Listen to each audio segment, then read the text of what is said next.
আজ 13ই জুলাই সকাল 6:50 কলকাতা স্টেশন থেকে রওনা দিলাম ট্রেন নম্বর 13113 হাজারদুয়ারি এক্সপ্রেসের মাত্র 100 টাকার টিকিটে 195 কিলোমিটার দূরত্বে মুর্শিদাবাদের উদ্দেশ্যে।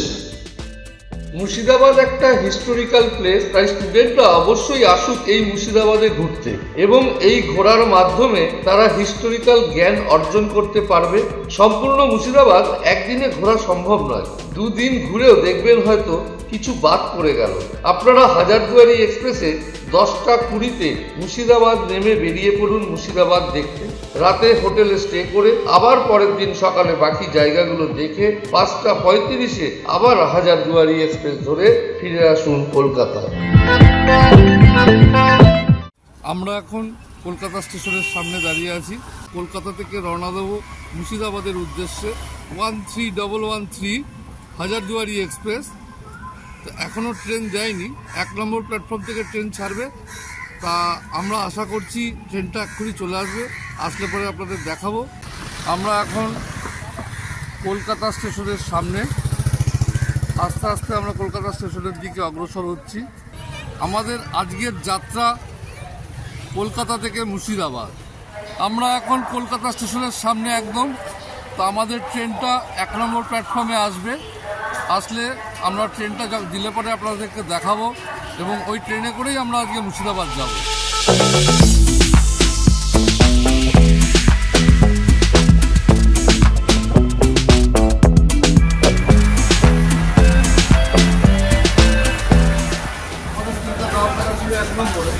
আমরা ট্রেনটা দেখেছিলাম, বাট এখন আসার পরে এখানে জানতে পারলাম যে ট্রেনটা দিয়েছে 5 নম্বর।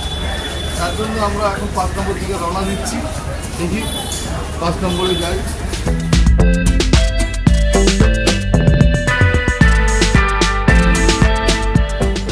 আমরা এখন 5 নম্বর প্ল্যাটফর্মে যাচ্ছি। এই যে আমাদের ট্রেন দিয়ে দিয়েছে। আমরা এখন আমাদের কম্পার্টমেন্টের দিকে আগাচ্ছি। আমাদের কম্পার্টমেন্ট হলো D3 হাজারদুয়ারি এক্সপ্রেস। এই ট্রেনটা করে আমরা যাচ্ছি মুর্শিদাবাদের উদ্দেশ্যে। আমাদের কোচ হলো D3। এটা হলো আমাদের এই 64-65 এই দুটো আমাদের সিট। তো আমরা অন্যটা পাইনি, তৎকালে টিকিট কেটেছিলাম, যার জন্য পছন্দ করে ঠিক মতো টিকিট কাটতে পারিনি। আজকে আমরা মুর্শিদাবাদ যাচ্ছি। তো আমার সঙ্গে আমার ছেলেও যাচ্ছে, তো ওকে আমি সাথে নিয়ে নিলাম, আমার একটু সুবিধা হয় বলে। ট্রেনে বসে রয়েছি, চা ছিল, চা নিলাম। চায়ের দাম 10 টাকা, 10 টাকা করে। একদম পারফেক্ট টাইম 6:50 ট্রেনটা কলকাতা স্টেশন থেকে ছাড়লো। আমাদের মুর্শিদাবাদ পৌঁছতে মুর্শিদাবাদ নিয়ে মোট 8টা হল্ট এবং 44টা ইন্টারমিডিয়েট স্টেশন পড়বে। মনে রাখবেন, কলকাতা থেকে মুর্শিদাবাদের ভাড়া সেকেন্ড সিটিংয়ে 90 টাকা, তৎকাল কাটলে 100 টাকা, আর এসি চেয়ার কাটে 335 টাকা, তৎকাল কাটলে 505 টাকা। এই কলকাতা স্টেশন ক্রস করছে।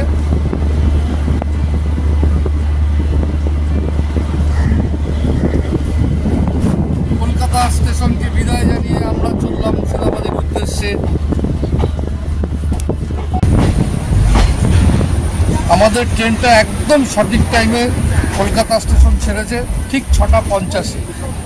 আর যদি সঠিক টাইমে গিয়ে মুর্শিদাবাদে পৌঁছায় তাহলে পৌঁছাবে 10:20। আশা রাখি আমরা 10:20তেই মুর্শিদাবাদে গিয়ে পৌঁছব।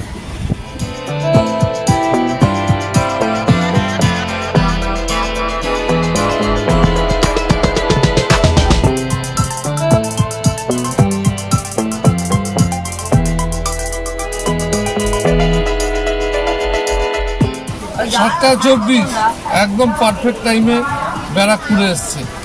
আমাদের ট্রেন একদম সঠিক টাইম 7:25 ব্যারাকপুর স্টেশন ছাড়লো এবং পরবর্তী হল স্টেশন রানাঘাট।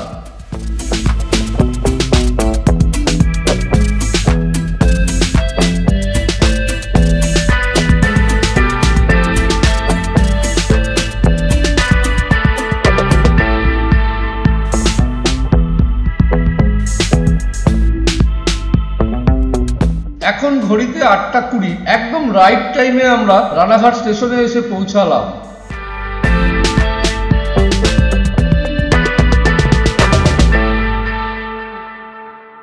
আমাদের পরবর্তী হল স্টেশন কৃষ্ণনগর। রানাঘাট স্টেশন থেকে এই ট্রেন ছাড়ছে। আমাদের ট্রেনটা এখন এই রানাঘাট স্টেশন ছাড়লো। রানাঘাট স্টেশন ছেড়ে মুর্শিদাবাদের দিকে এখন রওনা দিল। এই জাস্ট রানাঘাট স্টেশন ক্রস করছে।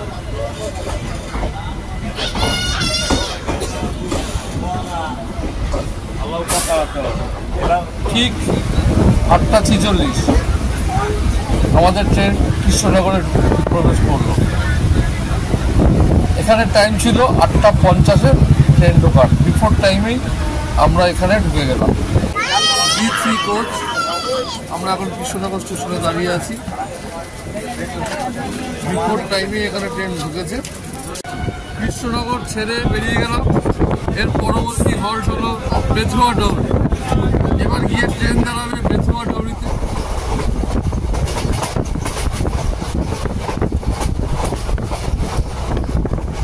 ঠিক 9:13, 1 মিনিট লেটে আমরা বেথুয়া ডবরিতে প্রবেশ করলাম। পরবর্তী halt Palashi. Our hearts beat to the city streets. We began to feel the fire. We rise like tall buildings as the chemicals they take us higher. এখন 9:32, আমরা 9:32 পলাশীতে ঢুকলাম। ট্রেনটা 2 মিনিট লেটে যাচ্ছে। The night's young and it's just begun as she puts her আমরা এখন পলাশী ছেড়ে মুর্শিদাবাদের দিকে যাচ্ছি। wanna dance to the light, pulls dust from the sky, just two hearts running wild. Never sleep, never stop. As we shout from the top, we're gonna be two hearts running wild.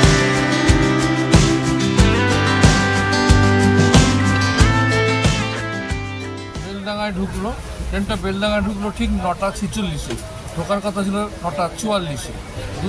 As the afternoon we lay awake in bed.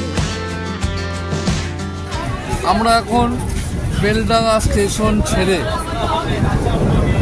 যাচ্ছি বহরমপুরের উদ্দেশ্যে। পরের station Baharampur. আর মোটামুটি ট্রেনটা 2 minute লেটে চলছে। তাতে আমাদের মুর্শিদাবাদ ঢোকার টাইম 10:20। দেখা যাক সঠিক টাইমে ট্রেনটা ঢোকে কিনা।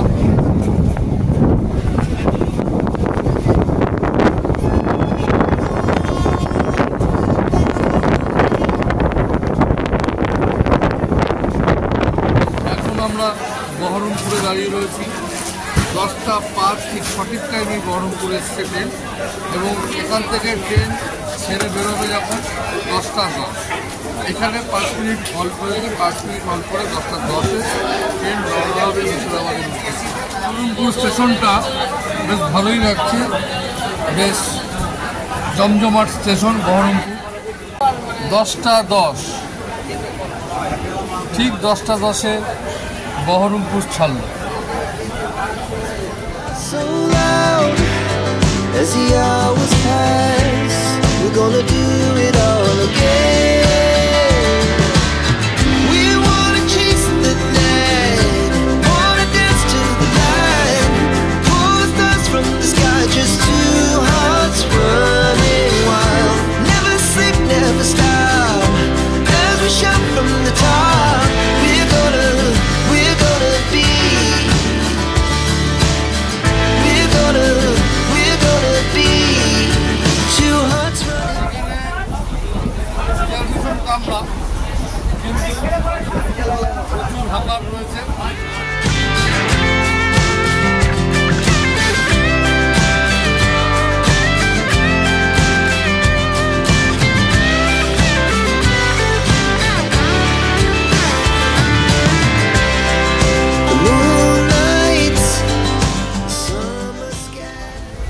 একদম 10:20 ঠিক 10:20-তে সঠিক টাইমে আমাদের ট্রেন এসে পৌঁছলো মুর্শিদাবাদ।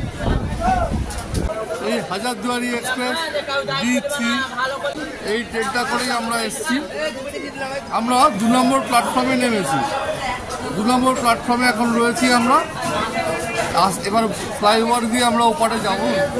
ট্রেনটা ছেড়ে গেল, হাজারদুয়ারি এক্সপ্রেস ছেড়ে গেল।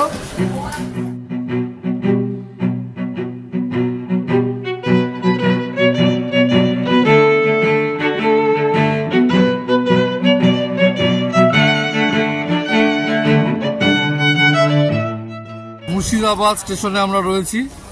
আমরা আস্তে আস্তে হেঁটে বেরোচ্ছি মুর্শিদাবাদ স্টেশন থেকে বাইরে। এই ফ্লাইওভার দিয়ে উপর দিয়ে যাব, গিয়ে আমরা ওপরে নামবো। উঠলাম।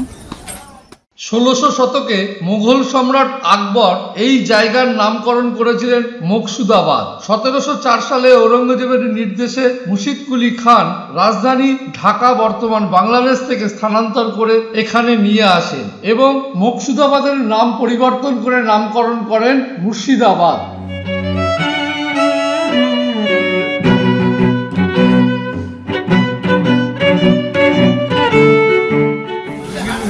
যে প্লেসগুলো আছে সেই প্লেসগুলো এখন আমরা ঘুরে ঘুরে দেখাবো।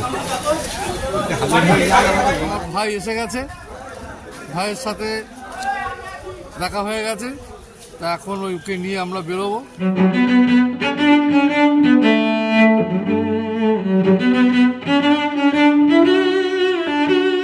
মুর্শিদাবাদে নেমে 1 নম্বর প্ল্যাটফর্ম দিয়ে বাইরে এলে দেখতে পারবেন টোটো, ঘোড়ার গাড়ি সব দাঁড়িয়ে আছে। আপনারা যদি মনে করেন টোটোতে করে যাবেন তাহলে টোটো চালকের সাথে কথা বলার পর আপনারা একটু বার্গেনিং করে নেবেন। আসুন দেখা যাক এক টোটো চালকের সাথে কথা বলে কি বলেন।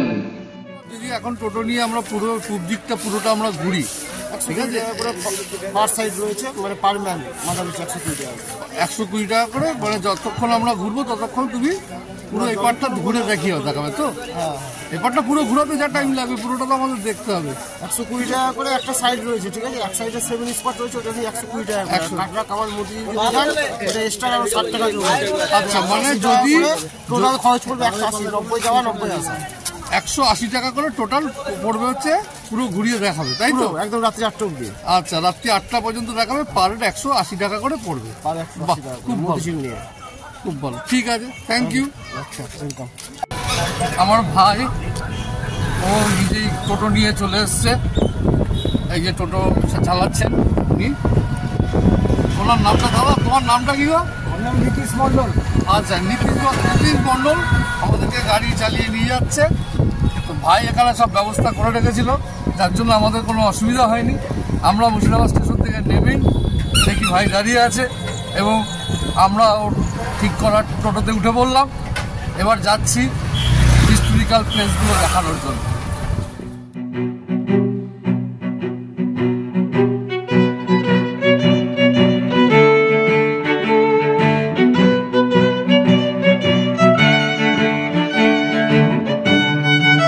এসে গেছি আমরা তোপখানায়, জাহান কোষাক কামানের সামনে।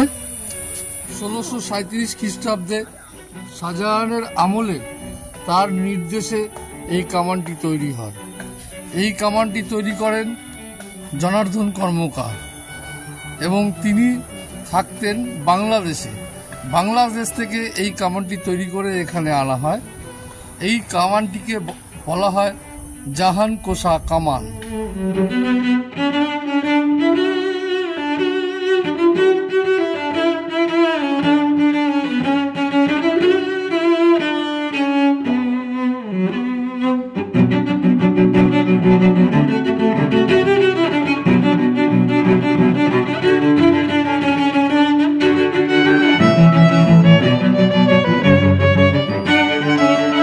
ষোলোশো খ্রিস্টাব্দে নির্মিত এই কামানটি দৈর্ঘ্যে 5 মিটার এবং ওজনে 7 টন।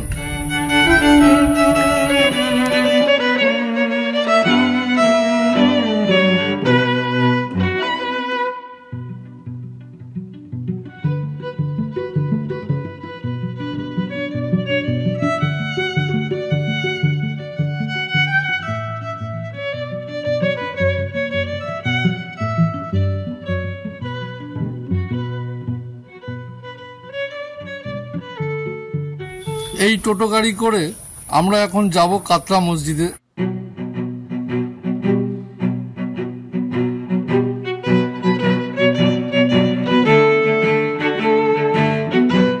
বাংলার প্রথম নবাব মুর্শিদ কুলি খাঁ 1717 থেকে 1727 খ্রিস্টাব্দ পর্যন্ত রাজত্ব করে। তার রাজত্বকালে 1723 খ্রিস্টাব্দে এই কাটরা মসজিদটি এমনভাবে নির্মিত হয় যাতে তিনি মারা গেলে তাকে এই সিঁড়ির নিচে সমাধিস্থ করা যায়।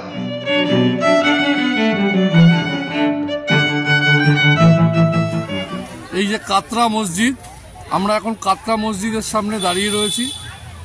তো আমাদের সামনে একজন আছেন যিনি এই মসজিদ সম্পর্কে অনেক কিছুই জানেন, যা আপনাদেরকে বললে আপনারা সঠিক তথ্যটা পাবেন। ইনি এখানেই থাকেন। তা দাদা, আপনার নামটা বলুন। নমস্কার, আমি মহিদুল ইসলাম, পেশায় একজন শিক্ষক। আপনারা মুর্শিদাবাদের ইতিহাস ও ঐতিহ্যের নগরে এসে উপস্থিত হয়েছেন, অনেকে ধন্যবাদ। তো আমি প্রথমেই যেটা বলতে চাই, কাটরা শব্দটার অর্থ ছিল ফার্সি ভাষায় বাজার। নবাব মুর্শিদ কুলি খাঁর জীবনের শেষ পর্যায়ে এসে ইচ্ছে ছিল যে তিনি এমন একটা মসজিদ তৈরি করবেন যেটা পরবর্তী প্রজন্মের জন্য অনেকটা ইতিহাস হয়ে থাকবে। সেই জন্য উনি 1723 থেকে 24 খ্রিস্টাব্দে এই মসজিদ নির্মাণের দায়িত্ব দিয়েছিলেন তার বিশ্বস্ত একজন সেনাপতি মুরাদ ফরাশ। সেখান থেকে যতটুকু জানা যায় যে তিনি এতটাই বিনিয়োগ করেছিলেন কাটরা মসজিদ তৈরি করতে গিয়ে যে কাটরা মসজিদের সামনে দিয়ে বাজারের কোনো লোক যদি তার স্বাভাবিক দৈনন্দিন কাজে বেরোতেন, তাকেও কাটরা মসজিদ নির্মাণের কাজে লাগিয়ে দেওয়া হতো এবং আর্থিক তছরূপও হয়েছিল অনেকটা। পরবর্তী সময়ে ওনার ফাঁসি হয়েছিল। তো কাটরা মসজিদ সম্পর্কে আমি একটু আপনাদের ইনফরমেশন দিতে চাই। কাটরা মসজিদ নির্মিত হওয়ার পর কাটরা মসজিদটা এমন একটা শৈল্পিক কারুকার্যে তৈরি করা হয় যেখানে আপনার মুসলিম এবং ভারতীয় একটা শিল্পরীতির সংমিশ্রণ ঘটানো হয়েছিল এবং এই মসজিদে 2000 লোক একসঙ্গে নামাজ পড়ার ব্যবস্থা ছিল। একই সঙ্গে মসজিদের মধ্যে মাদ্রাসার স্থাপন করা হয়েছিল। 5টা মিনার ছিল। 5টা মিনারের মধ্যে এখন বর্তমানে 2টো মিনার অবশিষ্ট রয়েছে। বাদবাকি 3টে মিনার 1897 সালে মুর্শিদাবাদে একটা ভয়াবহ ভূমিকম্প হয়, যে ভূমিকম্পে অন্যান্য স্থাপত্যের কিছু নিদর্শন যেমন ভেঙে টুকরো হয়। কাটরা মসজিদও সেই ধ্বংসলীলার মধ্যে পড়ে এবং একই সঙ্গে যে 2টো বড় বড় গম্বুজ দেখতে পাচ্ছেন, এটার উচ্চতা 70 ফুট করে তৈরি করা হয়েছিল এবং প্রত্যেকটা নিদর্শনের মধ্যে একটা শিল্পীর সত্তা দেখা যায় এবং সেই সঙ্গে কাটরা মসজিদের একেবারে সিঁড়ির নিচে আমরা দেখতে পাই বাংলা বিহার উড়িষ্যার নবাব মুর্শিদ কুলি খাঁ, উনি শায়িত রয়েছেন। ওনার সিঁড়ির নিচে কবর দেওয়া আছে। তো ওনার জীবনের শেষ ইচ্ছা ছিল উনি যখন মারা যাবেন ওনাকে এমন একটা জায়গায় কবর দেওয়া হোক যেখানে মানুষ ওনার সিঁড়ির ওপর দিয়ে যেন হাঁটতে পারে। এটার মূল উদ্দেশ্যই ছিল উনি ওনার জীবনের যে পাপ করেছিলেন সেই পাপের স্খলন তিনি করতে চেয়েছিলেন। শুধু মুর্শিদ কুলি খাঁই নয়, মুর্শিদ কুলি খাঁর মেয়ে আজিমুন্নেছা বেগম, তার সঙ্গে ওনার স্ত্রী নৌশারুন বানু বেগম, ওনাদের কবর, ওনাদের মসজিদ যেখানে অবশিষ্ট রয়েছে সেখানেও দেখতে পাবেন যে ওনাদের সিঁড়ির নিচেই শায়িত করা আছে বা ওনাদের সিঁড়ির নিচেই কবরস্থিত করা হয়েছে। তো ইতিহাস ঐতিহ্যের শহর মুর্শিদাবাদ, এখানে অনেক অলিগলিতে নিদর্শন ছড়িয়ে ছিটিয়ে আছে।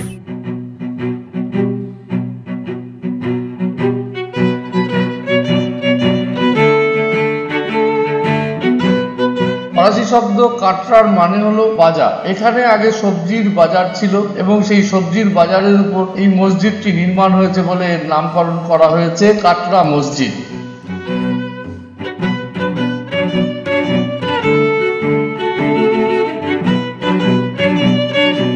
আমরা এখন কাটরা মসজিদের ভিতরে যাচ্ছি, আপনাদেরকে ভিতরে কি কি আছে সবই দেখাবো। বিশাল নামাজ পড়ার জায়গা এখানে রয়েছে। এখানে একসাথে 2000 লোক নামাজ পড়তে পারত।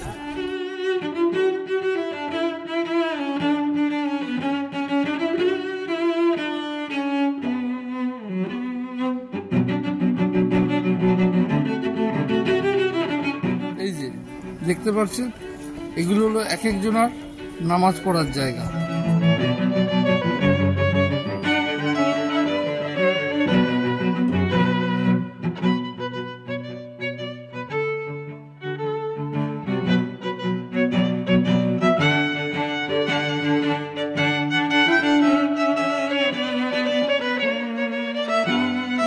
একসময় ভূমিকম্প হওয়ার জন্য কিছুটা ধ্বংস হয়ে যায়।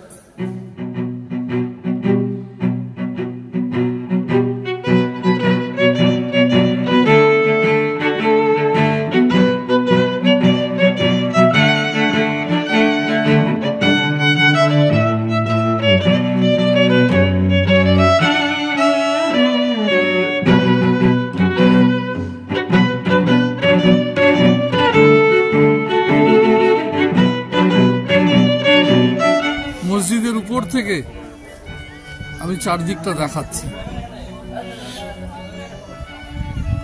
এটা মসজিদের আশেপাশে পুরো গাছ সুসজ্জিতভাবে রয়েছে। এই হলো সিঁড়ির নিচে কবর, এটা হলো মুর্শিদ কুলি খায়ের কবর।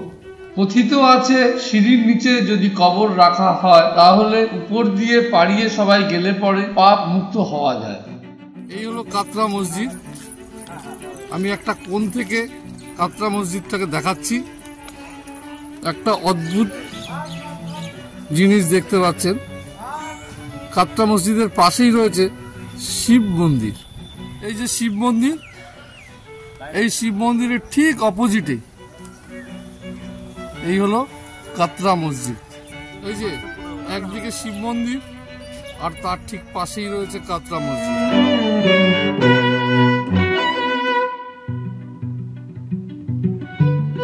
আমরা এখন কাঠগোলাপের বাগানের সামনে এসেছি।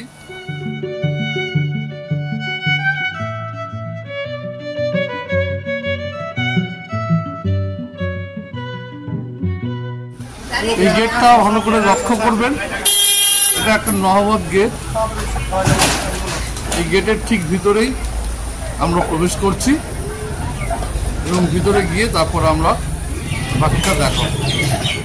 কথিত আছে লক্ষ্মীপদ সিং এই পুরো জমিটা কেনে এবং লক্ষ্মীপদ, জগপদ, মহিপদ ও ধনপদ এই চার ভাই এইখানে একসাথে থাকতেন এবং এরা কথিত আছে যে এরা ছিলেন লুটেরা, যার জন্যই এই ঘোড়ার উপরে এদেরকে বসিয়ে রেখেছে। স্থাবর চারখানা এখানে রয়েছে, এরকম ঘোড়ার পিঠে দেখতে পাচ্ছেন। এরা যেহেতু চার ভাই ছিলেন, এরকম চারখানা ঘোড়ার পিঠে এই একই জিনিস পুরো জায়গাটার মধ্যে চারটে রয়েছে। ভিতরের রাস্তাটা কি অসাধারণ, দুদিক দিয়ে পুরো গাছে মোড়া এবং মাঝখান দিয়ে রাস্তাটা গেছে। আমরা এই রাস্তা দিয়েই সামনে যাচ্ছি। এখানে কি কি আছে দেখুন, কাঠগোলা বাগান, প্যালেস মিউজিয়াম, সুরঙ্গ পথ, প্যালেস পুকুর, নাচ মহল, পরেশনাথের জৈন মন্দির, মুঘল আমলের পাথরের কাজ, অয়েল পেন্টিং, গোলাপ ফুলের বাগান ও চিড়িয়াখানা। পার হেড 30 টাকা এন্ট্রি ফি, 8 বছরের নিচে সম্পূর্ণ ফ্রি। আমরা এখন কাঠগোলা বাগানের ভিতরে প্রবেশ করেছি। তো এটা কাঠগোলা নাম, কিন্তু আগে এটার নাম ছিল কাঠগোলাপের বাগান, কারণ এখানে গোলাপের চাষ হতো এবং সেই গোলাপ থেকে সেন্ট, আতর তৈরি হতো এবং সেই গোলাপ কলকাতাতে যেত। আর এছাড়া এখানে কাঠের জিনিসপত্র, কাঠ চেরাই করে কাঠের আসবাবপত্র তৈরি হতো এবং সেই আসবাবপত্র বাইরে বিক্রি হতো। কাঠগোলাপের বাগানের ভিতরে ঢুকে ঠিক বাঁদিকে দেখবেন একটি সুড়ঙ্গ আছে। কথিত আছে যে এই সুড়ঙ্গ দিয়ে জগৎ শেঠের বাড়ি যাওয়া যেত। একটা বাচ্চা একবার এই সুড়ঙ্গের মধ্যে ঢুকেছিল, ভাগীরথীর জল ভিতরে ঢুকে যাওয়ায় বাচ্চাটি মারা গেছিল।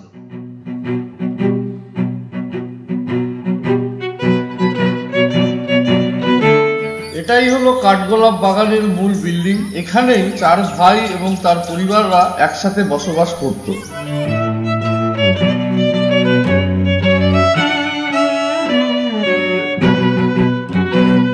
এই মূল বিল্ডিং এর ঠিক অপোজিটে রয়েছে একটি চিড়িয়াখানা। এই চিড়িয়াখানায় রয়েছে বিভিন্ন ধরনের পাখি। দেখুন ম্যাকাও, দেখুন ঠোঁটে করে গ্রিলটাকে ধরছে, ঠোঁট দিয়ে দিয়ে পুরো বডিটা ঝুলে পড়ছে।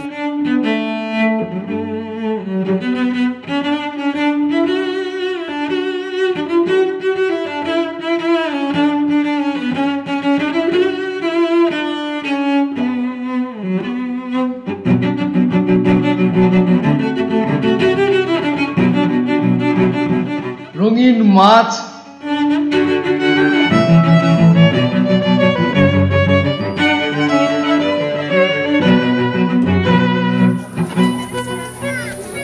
এই সেই পুকুর।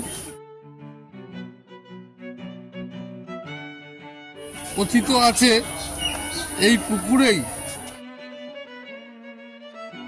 4 ভাইয়ের 4 বউ এখানে স্নান করত এবং এইখানে দুটো বড় মাছ ছিল, যেই মাছ দুটো একটার নাম ছিল হীরা এবং একটার নাম ছিল মতি, যার জন্য পরবর্তী ক্ষেত্রে দুটো মাছের নাকে নথ পরিয়ে দিয়েছিল এবং একটা মাছের নাকের নথের উপর ছিল হীরা এবং আরেকটা মাছের নাকের নথের উপর ছিল মতি।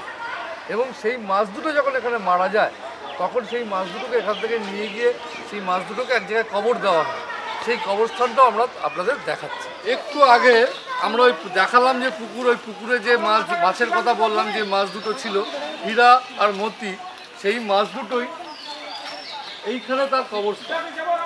এইখানেই মারা যাওয়ার পরে তাকে কবর দেওয়া হয়েছিল এবং দেখুন এখানে এই জন্য দুটো মাছ দুদিকে রেখে দিয়েছে। দেখতে পাচ্ছেন জৈন মন্দিরটা কি অসাধারণ। এই হলো জৈন মন্দিরের সামনেটা। আমরা একদম সামনে থেকে জৈন মন্দিরের ছবিটা দেখাচ্ছি।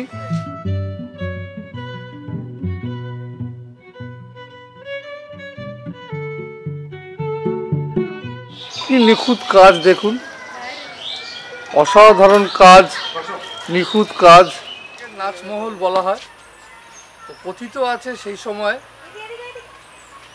লখনৌ থেকে হীরাবাই এসে এখানে নাচ প্রদর্শন করতেন এবং তার বিনিময়ে 5000 স্বর্ণ মুদ্রা এক রাত্রে নিয়ে যেতেন। এক রাত্রে 5000 স্বর্ণ মুদ্রার বিনিময়ে এখানে তিনি নাচ প্রদর্শন করতেন। এই প্যালেসের মধ্যে ছবি তোলা বারণ, যার জন্য আমরা ভিতরের ছবি দেখাতে পারলাম না। তবে এখানে অনেক বাংলা বইয়ের শুটিং এখানে হয়েছে। এখানে আমাদের টিকিট কাউন্টারের সামনে দাদা আছেন। আপনার নামটা একটু বলবেন? রামরাজ। একটু জোরে বলুন। রামরাজ। তা এখানে যে বাংলা বই শুটিং হয়েছে, দু একটা বইয়ের নাম একটু যদি বলেন। দেবী চৌধুরী, দেবী চৌধুরী, মা মনসা, মা মনসা।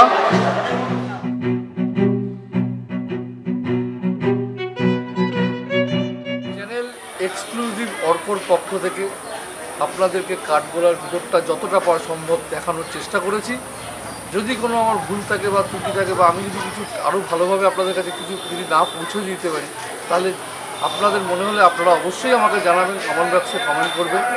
আমরা চেষ্টা করব পরবর্তী ভিডিওগুলোতে আরও ভালো করে আপনাদের সামনে দিতে পারি। আর একটা কথা বলতে আমি ভুলে গেছিলাম, সেটা হলো এই যে কাঠগোলার বাগান দেখলেন, এদের যে এখন যারা বর্তমানে রয়েছে, পূর্বপুরুষরা আগে এখানে থাকতেন এবং এখন যারা রয়েছেন তারা ভবানীপুরে থাকে, কলকাতার ভবানীপুরে তারা থাকে। এখন আমরা দাঁড়িয়ে রয়েছি নসিপুর রাজবাড়ির সামনে।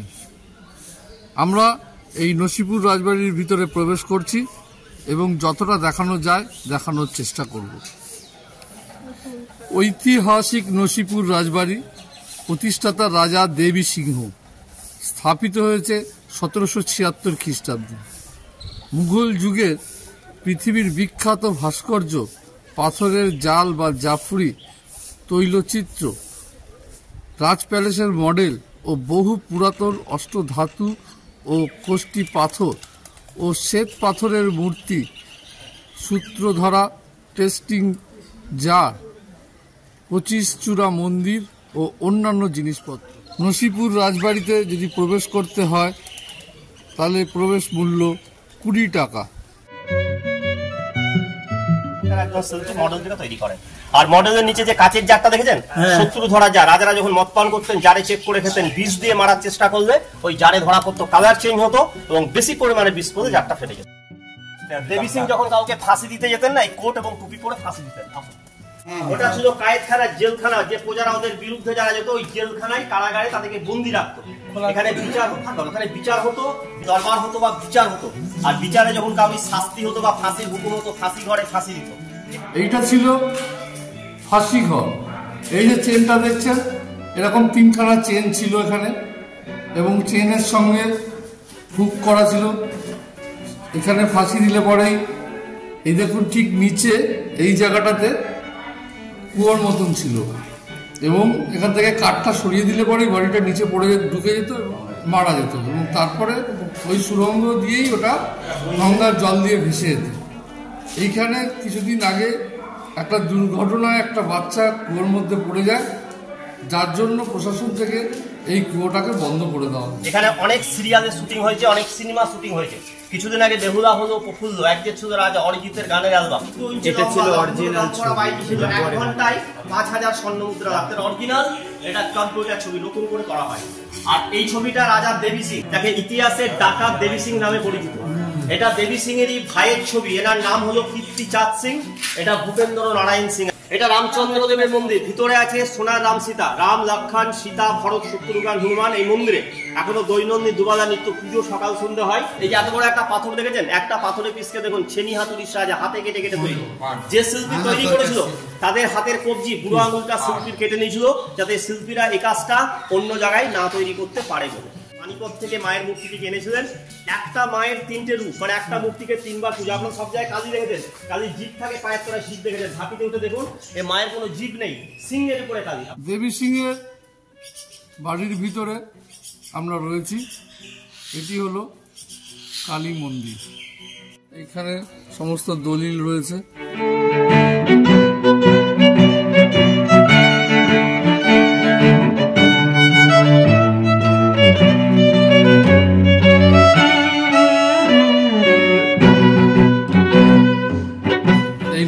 রাজবাড়ির সিঁড়ি দিয়ে আমরা উপরে প্রবেশ করছি। এই হলো সিঁড়ি, আমরা যাচ্ছি উপরে।